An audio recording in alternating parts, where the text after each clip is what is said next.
Okay, episode 4 of headlines the media is not properly telling you about or telling you about at all that are coming out of Palestine. Picking up at number 16, where Israeli military committed yet another war crime on camera when they impersonated medical staff in order to raid a hospital in Palestine and execute 3 Palestinian patients while in their hospital bed. Number 17 is a horror scene that was uncovered in northern Gaza when Palestinians were able to go back and search for their families.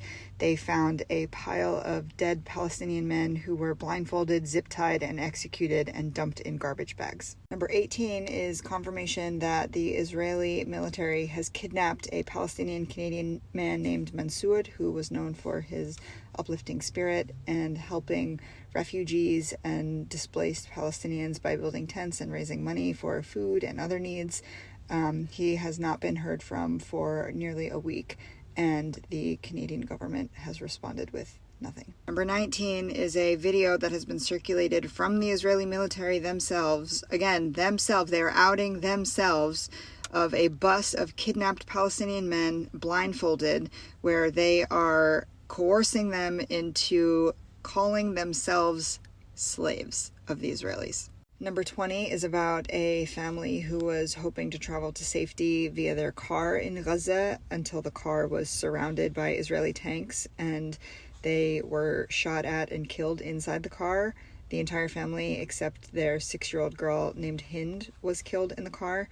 Hind is currently still trapped inside the car, surrounded by her dead family members, and the reason why we know this is because someone in Hind's family had called the Palestinian Red Crescent when they realized that they were surrounded by Israeli tanks in an effort to get help, and they were shot live while on the call. An ambulance was sent to attempt to rescue Hind, and that ambulance has also gone missing, and neither Hind nor the crew in the ambulance have been heard from, and no one knows their whereabouts. Everything that I have said in this video is internationally recognized as a war crime. You cannot execute people, not after blindfolding and zip tying them, and definitely not in a hospital bed. You also cannot impersonate medical staff, especially not in an active war zone. You cannot block medical personnel from accessing a 6-year-old girl who needs medical attention, immediate medical attention.